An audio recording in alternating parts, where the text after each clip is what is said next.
Good day, everyone, and good day to all Astarians all over the world.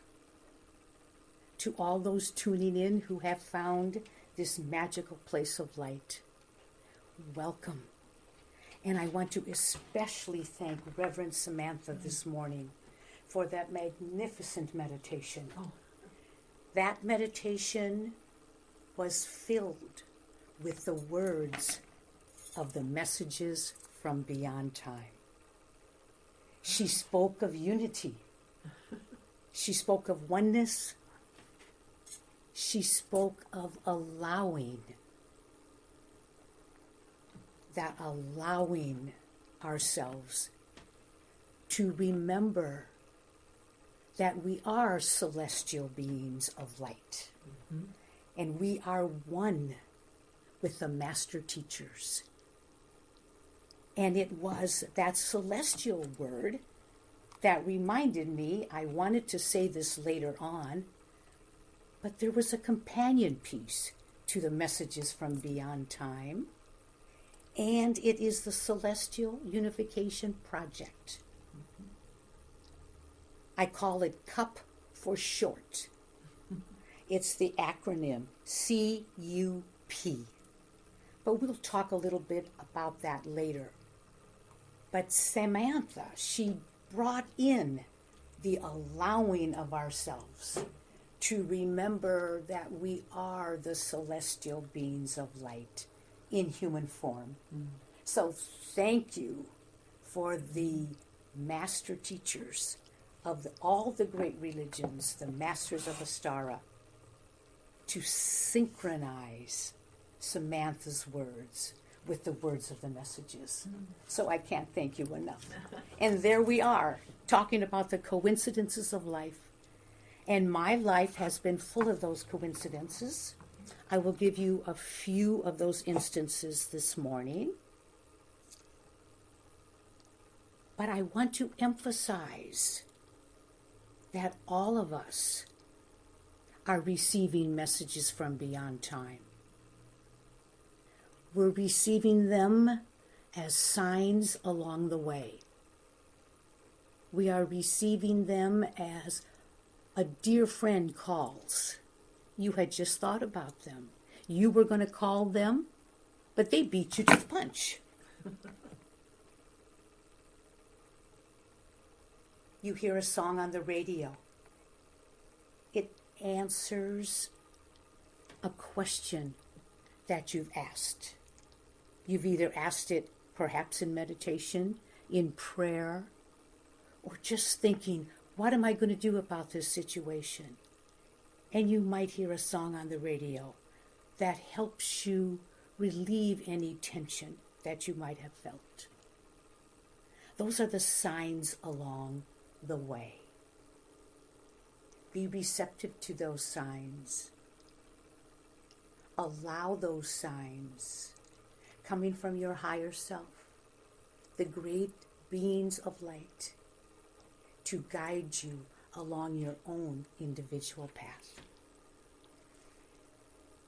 These messages are silent communications from a consciousness of love. I asked this morning, how should I begin this little talk with you? And all I kept hearing was, keep it simple, Mary. Keep it simple. Keep it simple as these messages are simple. And yet they are timeless truths. Timeless truths taught in the schoolhouse of earth. And you will learn these timeless truths. You will learn to live life from your soul nature. For we are both human and divine. We will still have our human experiences. We'll still get angry. We'll still tell a little white lie. Sometimes maybe a bigger white lie.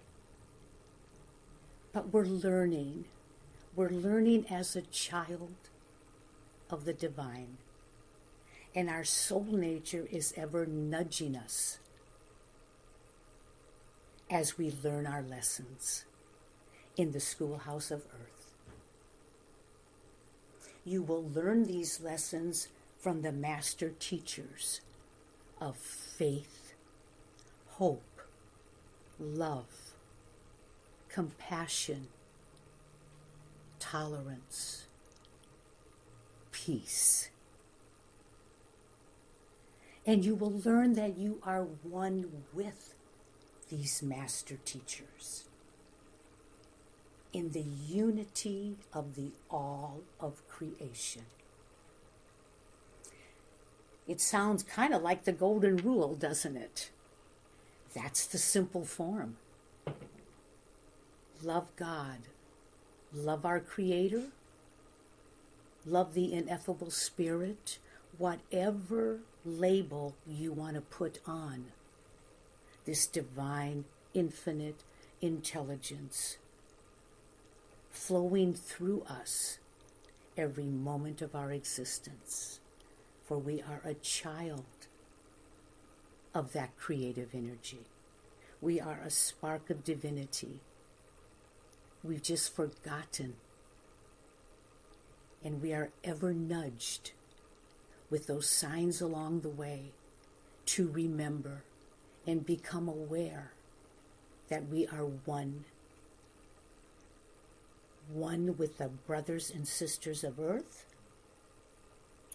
one with the celestial beings of light. For we are both, and yet we are one. So let's begin by just reading a couple of these messages. I forgot my glasses, but I think I'm okay. They will allow me to be able to read them. This first message was actually presented on July the 31st, 2005, for all of you in that left brain environment, our human nature. This moment in time is dedicated to the joyous return to oneness. It began in humanity's time perception eons ago, even though human history, written or unwritten, makes no reference to this cosmic event. All light workers within the framework of physicality are being united once again. Creation is excited. Feel the excitement. Feel that excitement, dear ones. Live the excitement as part of the transition team, bridging the loyal followers of light to the realms of co-creation with the almighty essence of creation. Don't think about it. Just be it. Peace. And another message that I was guided this morning to read to you is and was dictated on February the 28th, 2015. A span of, what was that, 10 years? The next step is love. A love of overwhelming understanding. A love of tremendous compassion. A love of unprecedented dignity as a reflection of the Creator Spirit, known in this particular cycle of humanity as God. As a reflection of light, mankind is a godlike entity of light, of love, of compassion, of majestic dignity, walking out of the bondage of the tomb of forgetfulness. Remember your origins, dear ones, for they are origins of grandeur as individual units of the one love, the one light, the one reflection of divine origin. Be a human being moment in the eternal now of life, the reflection of the godlike man, living the reflection of who you are, a divine child of creation. Day. Those are a couple of examples. Now, I don't know if you are as awestruck or awestruck and feel the power of those simple words. They are simple truths and yet profound. I could not have written them myself, and yet they were presented in what I used to call dictations of love.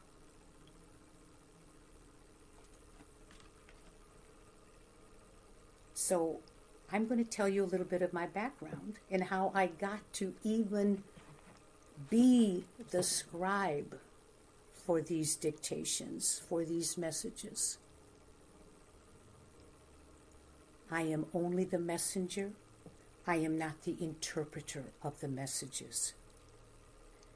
It is a free will choice that you can allow yourself to feel the oneness that you are within these messages and interpret them for yourself in your own circumstances of life. I will tell you, especially through this editing process, I have become more at one with these messages than I ever imagined I could be. And I know the same will happen to you. I am no different than you are. I am a celestial being within me that I simply call my soul nature. And I try to listen more and more each day, each moment. And when I'm not quite living according to the messages, I'm aware of it right away. And I say, I'm going to try better. And that's all we're asked to do. We are a child of divinity, wrapped in the loving embrace of a powerful Father, Mother, God that allows us to make the free will choice of how we're going to behave. So, my life seemed to be orchestrated to receive these messages. When I was a young child, I remember it was before school. I was 3 or 4 years old. I couldn't wait to go to my aunt's place of business because she had an old typewriter. It was a Remington. You had to pound the keys. You had to push that lever. And I couldn't wait till I could pound the keys. I didn't even know the ABCs then. I know that. I was pounding the keys, pushing that lever to advance the page. That was exciting to me. That was before electric typewriters. Then as a preteen, I remember wanting to take a typing class. I couldn't do that except in summer school. Sure enough, between my 8th grade and my freshman year in high school, there was a typing class available that I could finally take. I took it. I loved it. It was still an old pound-away typewriter, pushing the lever. Then when I got to high school, I had to take the college prep courses, freshman, sophomore year. In my junior year, I could take what I really wanted to take. And that was typing, shorthand, bookkeeping, all the business courses. That was to the dismay, actually, of my school counselors. I went to a private school. We got a very liberal arts education. And I'm grateful for those teachers. They wanted me to go on to a higher education. At that time, that was not in the realm of my family's finances. But it had nothing to do with the finances. I knew that I needed to take the typing, shorthand, bookkeeping classes. There was a still small voice within me that I listened to, that I still listen to. It was my soul, my divinity, pushing me and propelling me at the same time. To listen to my heart, to forge my own path. And that's what I'm doing right now, speaking to you. Giving you these tools of the messages from beyond time. Sure enough, I took all those business classes. One day, there was a field trip to the local bank. I walked through that door, and immediately, it was like a vacuum tube came around me. There was silence within this vacuum tube, and yet I could hear what was going on. I wasn't in a trance, but there was another dimension that was around me. And I heard a communication. I can't explain how I heard it. All I know is that this communication, this voice, this intuitive voice, said to me, you will one day be the secretary to a president of a bank. Boom. It was over. The vacuum tube went away. I'm walking down the hall with all the rest of my classmates. That was the second time something like that happened to me, where I was told to follow a certain path in life. And I listened. I listened to my heart. I listened to my soul. Well, life happened to me. I graduated from high school. I went to work as a secretary at Hughes Aircraft Company. It wasn't a bank. I got married. I had children. I got divorced. I remarried. Life happened.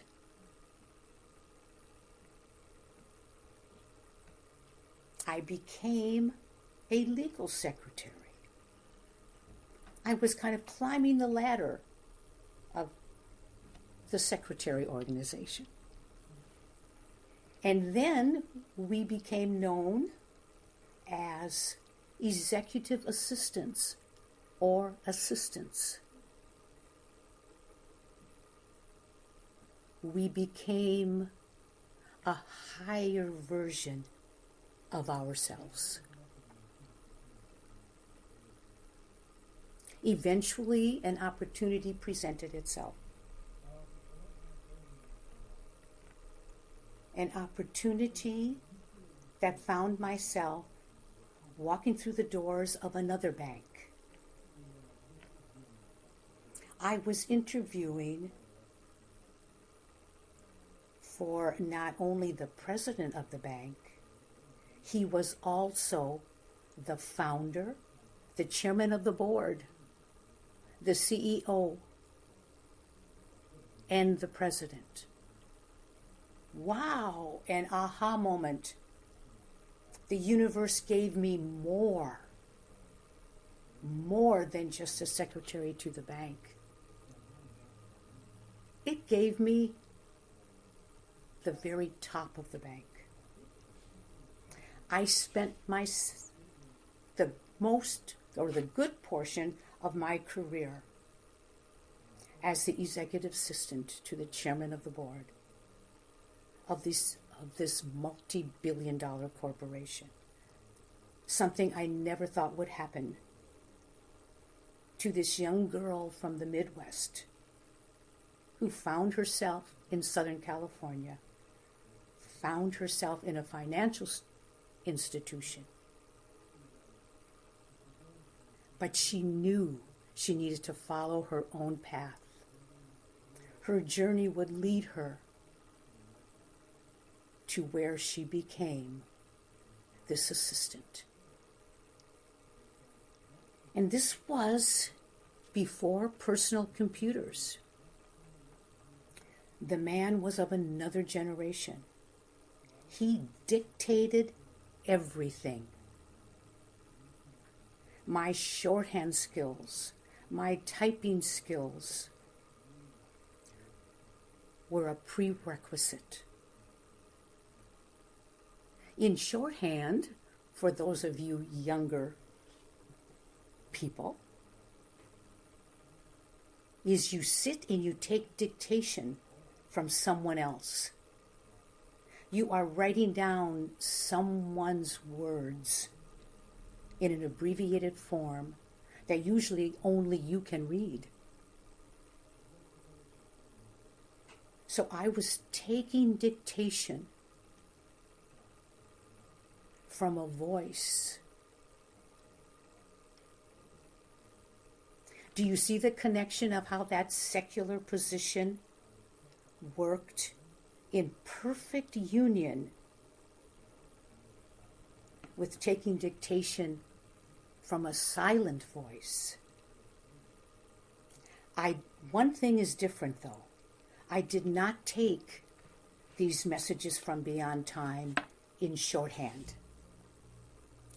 I took them in longhand, never knowing if the angels came to get me and I had to leave the planet, nobody would be able to read those messages.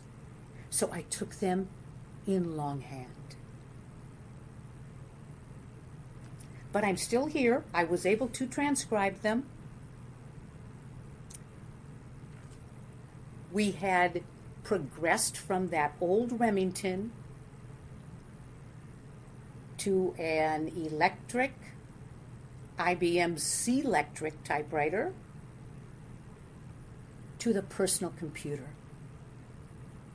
I'm grateful for all those changes I have seen, and yet dictation and shorthand is a lost art.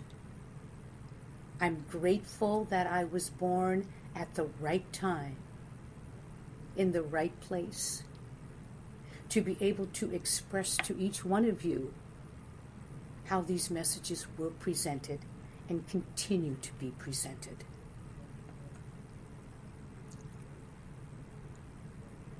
The banking career was very important in my secular life, but equally or probably more so was my spiritual life happening at the same time. I started meditating. I started searching for something greater that I knew was in me. I studied the major religions of the world. I studied various healing techniques. I am able to resonate when I know a message is going to be given to me. Usually only 3 or 4 words in a prompt, but I write them down knowing at some point I have been downloaded in computer language, and I will be able to then transcribe what was ever downloaded. The messages are multi-layered, as all of our lives are. It's like a teacher teaching the ABCs. If you remember learning those ABCs in the English language, of which I am familiar with, a teacher would teach ABC to a first grade student, or now it's preschool. And then they would go on to ABCD, ABCDEF, and on, but they would always go back to the basics, ABC. You could form all the words in the English language from those basic 26 letters. You can form the truth of these messages in the simplicity of their content.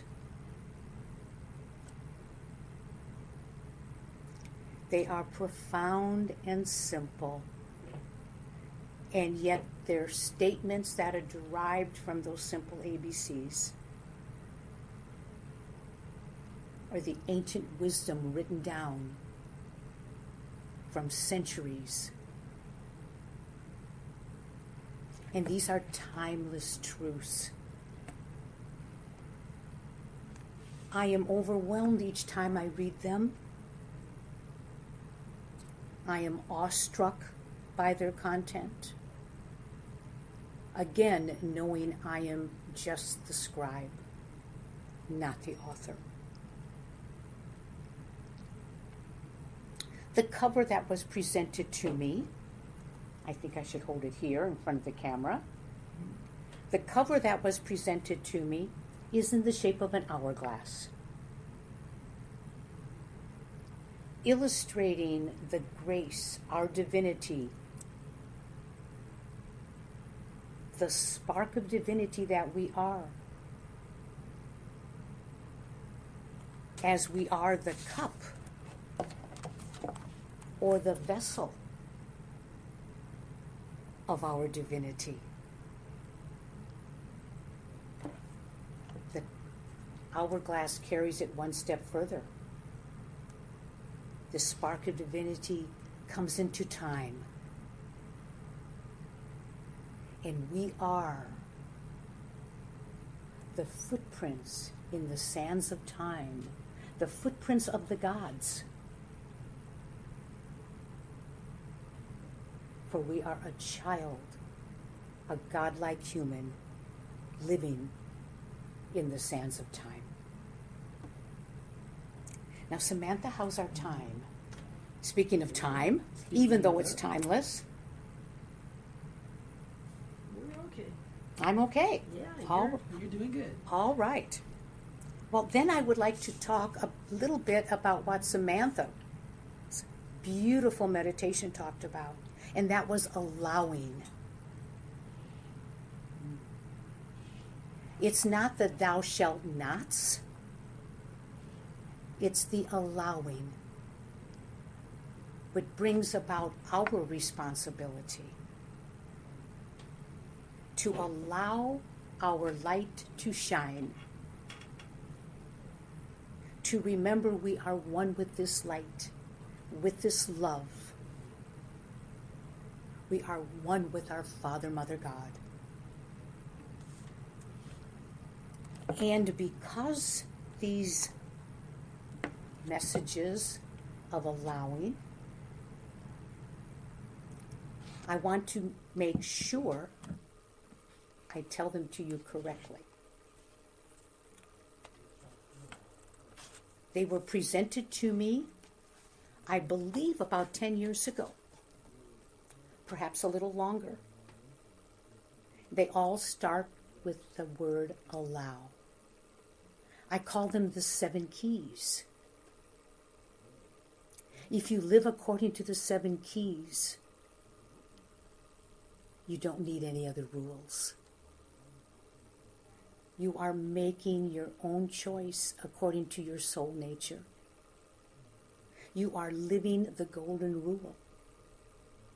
As the master teacher, Jesus said, Love God. Love your neighbor as yourself. All the great ones, all the teachers, be it Buddha, be it Krishna, all the major religions taught that golden rule. So here's 7 explanations of that golden rule. The first one is allow God in your life. Change the word God if you would want. Change it to divine intelligence. Change it to Allah. Change it to your own master teacher. They don't care. Divine intelligence doesn't care. This is about you and how you can relate to that ineffable spirit of creation. But I'm using the words that were presented to me. The second key, allow yourself to be yourself. Allow your human self to remember and be that capital letter yourself. The third key, allow others to be themselves. Allow your friends, your children, your spouse, your companion, your co-worker, allow them to be themselves, for they are walking their own path of karma. You can support, but you're not responsible. Only they are. Allow others to be themselves. The fourth one I had a little trouble with is allow the remembrances to come forth. I thought, what are those remembrances? I don't know what they are. Then I was given that opportunity of writing that first book.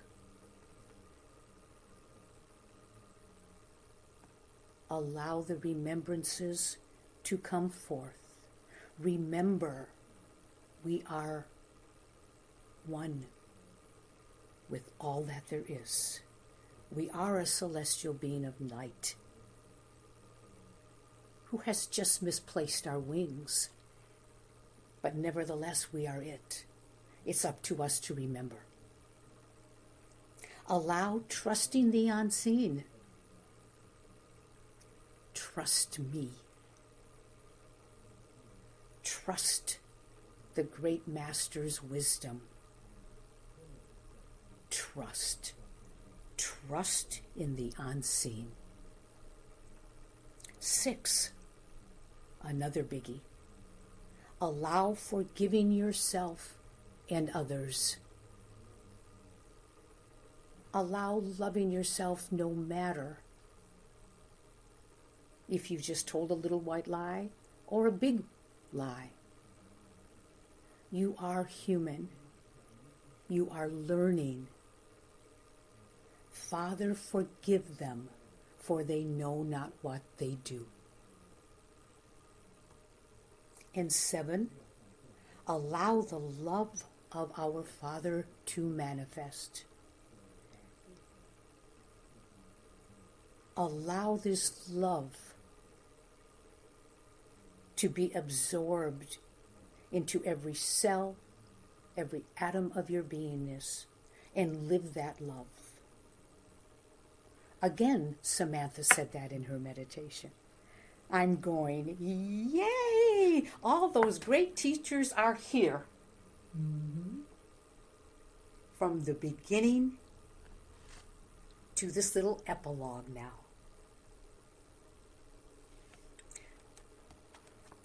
The epilogue, again, I got the words, keep it simple.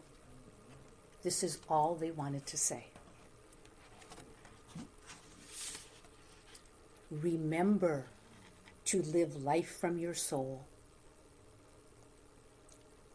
We are walking with you as one. Peace.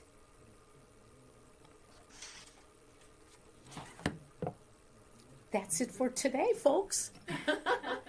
And do we have time for a little meditation? Or yes, we do. Okay.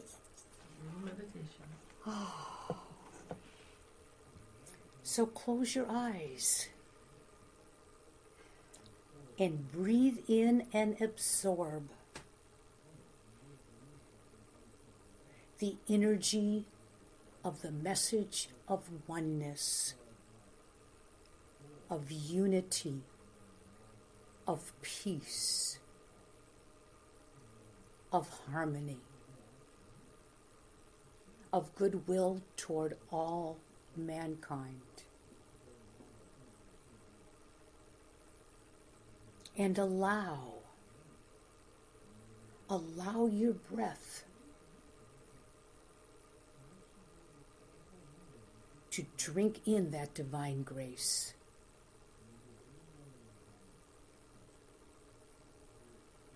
Exhale anything unlike the divinity of who you are. And yet remain human. Enjoy life. Have a party. Dance. Sing. Go to movies.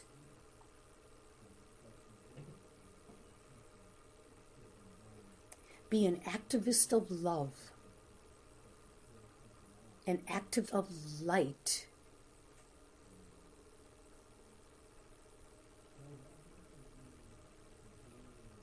And spread that light. The light of peace. Be an activist of peace. A godlike human. Enjoying the gift of life. And so it is.